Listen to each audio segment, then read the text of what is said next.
কি আশ্চর্য জুলুম! এর চাইতে বড় জুলুম আর কি যে প্রিয় নবী সাল্লাল্লাহু আলাইহি ওয়াসাল্লাম 23টা বছর এত কষ্ট, এত রক্ত পানি করিলেন, পিঠটা চালনির মতো ঝাঁঝরা হয়ে গেছে তায়েফের ময়দানে। আরে শুনেন, আশ্চর্য কথা শুনেন, হাদিসের মধ্যে আছে নবী সাল্লাল্লাহু আলাইহি ওয়াসাল্লাম তায়েফের ময়দান থেকে যখন রক্তাক্ত হয়ে ফিরছে, সারা শরীর রক্তাক্ত, তখন একটা আঙ্গুরের বাগানে নবী সাল্লাল্লাহু আলাইহি ওয়াসাল্লাম ঢুকছিলেন,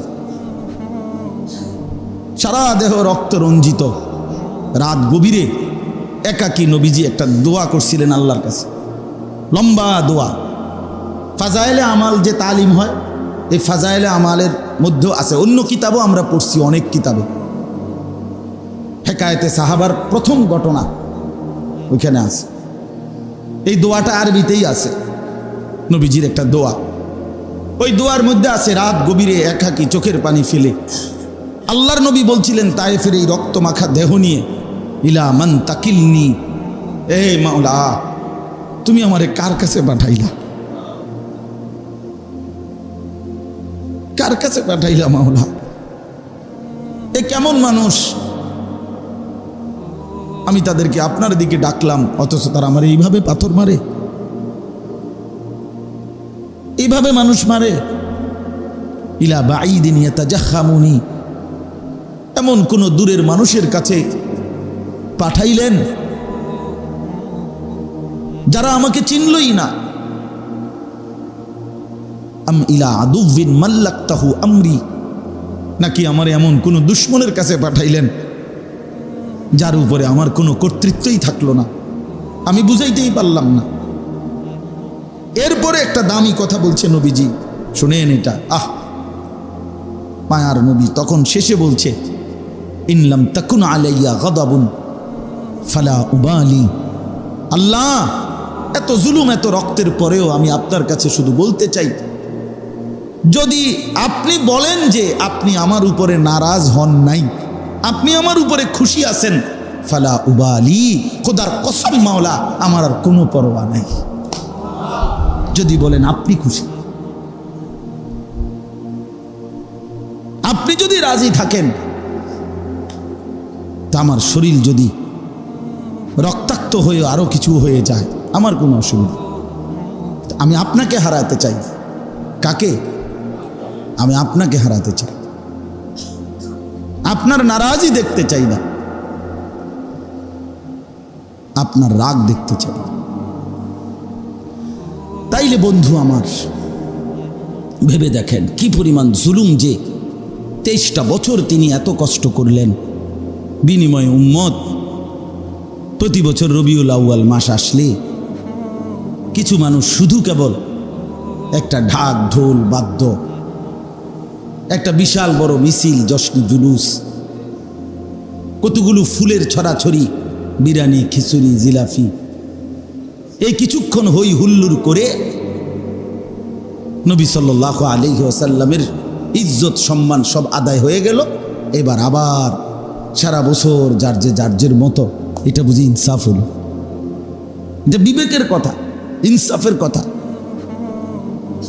নবীজি সাল্লাল্লাহু আলাইহি ওয়াসাল্লাম একেবারে যেই কোনো কওমি মাদ্রাসার হোক আর সরকারি মাদ্রাসার হোক, যেই কোনো আলেমকে যদি জিজ্ঞাসা করেন, যদি এলেমের সামান্যতম হক তার কাছে থাকে, তাহলে সেও স্বীকার করবে যে আল্লাহ নবী সাল্লাল্লাহু আলাইহি ওয়াসাল্লাম সারা বছর, কথাটা খেয়াল করেন, সারা বছর প্রত্যেক সোমবারে নবীজি রোজা রাখতেন। কি বারে? কোন দিন? কতদিন? সারা বছর প্রতি সোমবারে কি রাখতেন? নবীজি সাল্লাল্লাহু আলাইহি ওয়াসাল্লামকে জিজ্ঞেস করা হয়েছে, ইয়া রাসূলুল্লাহ, আপনি সোমবারে রোজা রাখেন কেন? নবীজি সাল্লাল্লাহু আলাইহি ওয়াসাল্লাম বললেন, দুই কারণে।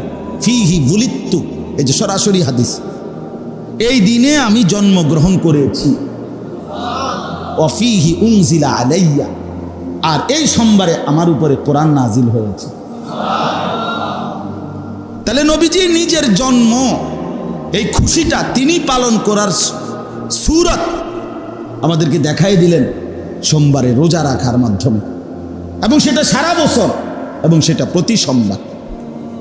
আর উম্মত শুধুমাত্র রবিউল আউয়াল মাস আসলে 12ই রবিউল আউয়ালকে কেন্দ্র করে আমারে সরাসরি বলছে, হুজুর 18 ডেক। আমি বললাম কষ্ট করে আর 2টা ডেক ফুরাই লাইতেন। বিরিয়ানি করছে 18 ডেক, 18 ডেকচি আর কি, বড় বড় ওই যে ডেকোরেটরের এগুলা। হ্যাঁ, আমার নবীজি জন্মগ্রহণ করছে, এটা বরণ করতে হবে না? সবাই যদি বিরিয়ানি না খায় তো খুশি উদযাপন হবে কিভাবে? তিনি রোজা রাখলেন, রোজা রাখা মানে তো বিরিয়ানি খাওয়া, রোজা রাখা মানে তো উপাস থাকা, রোজা রাখা মানে কি থাকে না? সুবহে সাদিক থেকে সন্ধ্যা পর্যন্ত উপাস থাকে, এবং সেটা সারা বছর রাখছেন। আপনি আগামীকালকের জন্য কর না যে একেবারে বরাবর খাপে খাপ তো মিলছে, কালকে সোমবার। কথা বুঝছেন না? যে যদি আল্লাহরে সাক্ষী রাখা বলো যে যতজন এই উৎসব করবা ততজন রোজা রাখো, কালকে কালকে রাখো। এনে তো একটা রবিউল আউয়ালও মিল লাগেছে, 12ই রবিউল আউয়ালও মিল লাগেছে, এনে রাখো। আপনি খোঁজ নেন না, আপনি দাঁড়াইয়া বলিয়েন যে ভাই রোজা রাখছেন কয়জন? 1000-এ হয়তো একজন পাইতে পারেন, থাকতে পারে, আমি অস্বীকার করি না। এই জন্য দয়া করে এটা আসলে ধাক্কাধাক্কি করার জন্য না, ধাক্কাধাক্কি করার জন্য। আমরা বিশ্বাস করি, আমার কথা এটাই, আমরা বিশ্বাস করি এটা প্রিয় নবী সাল্লাল্লাহু আলাইহি ওয়াসাল্লামের ভালোবাসা শুধুই কেবল তার সুন্নাতের অনুসরণের মাধ্যমেই আদায় করা সম্ভব। সোজা হিসাব, আপনি মিসওয়াক করবেন, সুন্নাত আদায় হবে, আল্লাহর ভালোবাসা মিলবে, গুনাহ মাফ হইতে থাকবে। ওই যে আল্লাহ বলল ইউহিব্বুকুমুল্লাহ ওয়া ইয়াগফির লাকুম যুনুবাকুম, আমার বন্ধুকে অনুসরণ করো, আমি ভালোবাসবো, গুনাহ মাফ করব। তাহলে কি বোঝা গেল? প্রতিটা সুন্নাতের মধ্যেই আল্লাহর ভালোবাসা আর আমার গুনাহ মাফ। আর আল্লাহ যাকে ভালোবাসেন তাকে আল্লাহ আখিরাতে জান্নাত দিবেন না? কথা বলেন না কেন? আল্লাহ যাকে ভালোবাসেন, আল্লাহ যার গুনাহ মাফ করে দিবেন, তো তার ঠিকানা জান্নাত নয়? তাইলে ইনসাফ করেন, আপনারাই ইনসাফ করেন। এই জন্য নবী সাল্লাল্লাহু আলাইহি ওয়াসাল্লামের অনুসরণ চাই। সাহাবায়ে কেরাম এটাই বুঝছেন, সাহাবায়ে কেরাম এটাই বুঝছেন। মুআজ্জাজ মুহতারাম হাজিরিন, পবিত্র কোরআনুল কারীমের 3 নম্বর সূরা, সূরায়ে আলে ইমরান, এই সূরার 2টি আয়াত 31-32। সামান্য যারা ওয়াজ নসিহত শোনে, জুমার বয়ান শোনে, তাদের কাছে বলা যায় এই আয়াত পরিচিত আয়াত। উলামায়ে কেরাম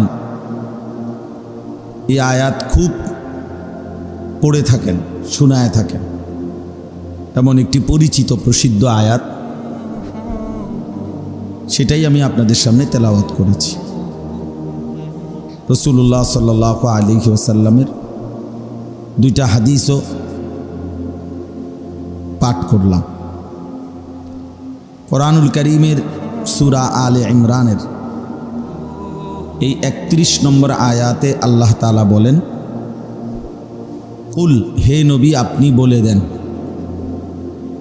কাকে বলবেন? আমার বান্দাদেরকে বলবেন, আপনার উম্মতকে বলবেন, সমস্ত মুমিনদেরকে বলবেন। বলেন, ইন কুনতুম তুহিব্বুনাল্লাহ, যদি তোমরা আল্লাহকে ভালোবাসতে চাও, ফাত্তাবিউনি, তাহলে আমি মুহাম্মদ সাল্লাল্লাহু আলাইহি ওয়াসাল্লাম আমারই অনুসরণ করো। কি লাভ হবে এতে? ইউহিব্বুকুমুল্লাহ, তাহলে আল্লাহ তোমাদেরকে ভালোবাসবেন। অর্থাৎ তুমি যেটা চাচ্ছিলে আল্লাহর ভালোবাসা, সেটা পেয়ে যাও। আর কি লাভ হবে? ওয়া ইয়াগফির লাকুম যুনুবাকুম, এবং আল্লাহ তাআলা তোমাদের সমস্ত গুনাহ মাফ করে দিবেন। আল্লাহু গফুরুর রহিম। আর আল্লাহ ক্ষমাশীল খুব বেশি, দয়ালুও খুব। তিনি প্রচণ্ড ক্ষমাশীল এবং খুব দয়ালু। এরপরের আয়াত আল্লাহ তাআলা আবারও বলতেছেন একই কথা। কুল, হে নবী আবার বলেন, আতিউল্লাহ ওয়ার রাসূল, তোমরা কিন্তু আল্লাহ এবং তার রাসূলের আনুগত্য করো। আবারও বললাম। এরপরে বললেন, একটা ধমক দিলেন, ফাইন তাওয়াল্লাও, যদি আল্লাহ এবং তার রাসূলের আনুগত্য থেকে, অনুসরণ থেকে মুখ ফিরায় নাও, পৃষ্ঠ প্রদর্শন করো, তো শুনে নাও, ফাইন্নাল্লাহা লা ইউহিব্বুল কাফিরিন, আল্লাহ তাআলা কোনো কাফের বেঈমানকে পছন্দ করে না। বড় সাংঘাতিক কথা। অর্থাৎ বুঝাইল, আল্লাহ এবং রসুলের আনুগত্য থেকে যে মুখ ফিরায় নেয়, তার বিপরীত করে, তো তাকে যেন আল্লাহ তাআলা বললেন, তোমার মতো কাফেররে আমি পছন্দ করি। সাংঘাতিক কথা, ভয়ের কথা অনেক। এই জন্য ধমকটা বহুত বড় ধমক। তাহলে এই হলো দুই আয়াতের তর্জমা। এবার হাদিস দুইটার তর্জমা শুনেন। নবী সাল্লাল্লাহু আলাইহি ওয়াসাল্লাম বলেন, লা ইউমিনু আহাদুকুম, তোমাদের কেহ পরিপূর্ণ ইমানদার হতে পারবে না, হাত্তা ইয়াকুনা হাওয়াহু তাবআন লিমা জিতু বিহি, যতক্ষণ পর্যন্ত না আমি রসুল আল্লাহর পক্ষ থেকে যা কিছু নিয়ে আসলাম, নিজের মনের চাহিদা এবং খেয়াল খুশি, নিজের পছন্দ অপছন্দের বিপরীতে আমার পুরা জিন্দিগি, আমার পুরা সিদ্ধান্ত, আমি যা নিয়ে এসেছি আল্লাহর পক্ষ থেকে, তাকে যতক্ষণ পর্যন্ত অনুসরণ না করবে, তাবআন, ততক্ষণ পর্যন্ত পরিপূর্ণ ইমানদার হইতে পারবে না। তাহলে পরিপূর্ণ ইমানদার হতে হলে তোমার কোনো খেয়াল খুশি থাকবে না, তোমার কোনো মতামত, তোমার কোনো পছন্দ অপছন্দ হবে না, বরং এক মুসলমান হিসেবে পুরাপুরি নবী সাল্লাল্লাহু আলাইহি ওয়াসাল্লামের অনুসরণ, নিজেকে এইভাবেই গড়ে তুলতে হবে। দ্বিতীয় যেই হাদিস, আল্লাহ নবী সাল্লাল্লাহু আলাইহি ওয়াসাল্লাম বলেন, আলাইকুম বিসুন্নতি,